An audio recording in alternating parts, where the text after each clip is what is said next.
और फिर 1527 के अंदर 16 मार्च के दिन हिंदू मुस्लिम भाग्य का निर्णायक युद्ध खानवा में लड़ा गया, जिसको कि आप कोई भी रैंडम सोर्स उठा के देख लें, आपको सब जगह वो खानवा में सांगा हारे थे इसका नैरेटिव मिलेगा। मैंने 8 या 9 अपना आर्टिकुलेट किए हैं रीजंस लॉजिकली और फिजिकल एविडेंसेस, जिसके आधार पर मैं सांगा को खानवा के अंदर विजयी बता रहा हूं। मैं खानवा गया तो वहां पर एक बहुत बड़ा मेमोरियल वसुंधरा सरकार ने बनाया, बड़ा विलक्षण मेमोरियल है, एक तीर्थ स्थान के जैसा है वो। हम हिंदू तो बॉलीवुड और क्रिकेट से कुछ अंतराल मिलेगा तो जाएंगे ना हमारे पुरखों के शौर्य स्थलों को देखने। तीर्थ होना चाहिए हर हिंदू के लिए जो जगह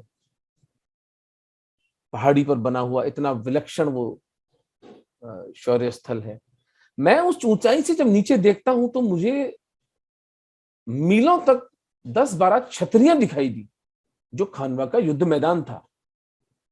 तो वहां के केयरटेकर से मैंने पूछा, मैंने कहा भाई राजवीर ये छतरियां कहां से है, कौन है, किसने बनाई है? तो साहब ये तो आदिकाल से जब खानवा का युद्ध हुआ था तभी से बनी हुई है।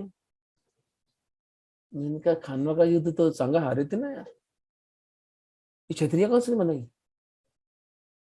मुसलमान तो छतरियां बनाते नहीं है। ये हिंदू स्टाइल की 10 छतरियां खानवा के युद्ध मैदान में कैसे बनी अगर सांगा हारे थे तो? इसका अर्थ ये है कि कोई ये वामपंथी जिहादी इतिहासकार खानवा गया ही नहीं।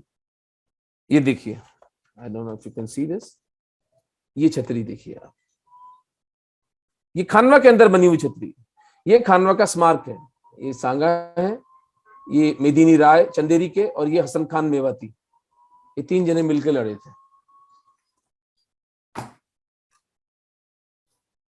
तो कई उसमें लॉजिक मैंने लगाए हैं उसके अंदर की, जैसे कि इमीडिएटली खानवा के युद्ध के बाद 5 किलोमीटर तक भी उसने सांगा का पीछा नहीं किया सांगा को हराकर। और वो तो हिंदुओं की सरे मीनारे बनाता था, हिंदुओं की छोड़े वो तो मुसलमानों की बनाता था। जो 1526 का जो बैटल ऑफ पानीपत इब्राहिम लोदी और बाबर के बीच में लड़ा गया, इब्राहिम लोदी को मारने के बाद उसने छोड़ा तो नहीं ना इब्राहिम लोदी को, हत्या की उसने इब्राहिम लोदी की, सांगा को छोड़ दिया उसने। मार्च 1527 के बाद 1528 जनवरी, लगभग 10 महीने तक सांगा उसी क्षेत्र में रहते हैं। कैसे हार गए थे ना वो तो हार गए थे तो वे जिंदा कैसे थे? कि पता नहीं क्या क्या करते हैं इस देश के लोग। मतलब हमको हम क्या घास खाते हैं, हमारे भेजा नहीं है, हम लोग कोई लॉजिकल किसी चीज को निष्पत्ति निकालने में असफल हैं।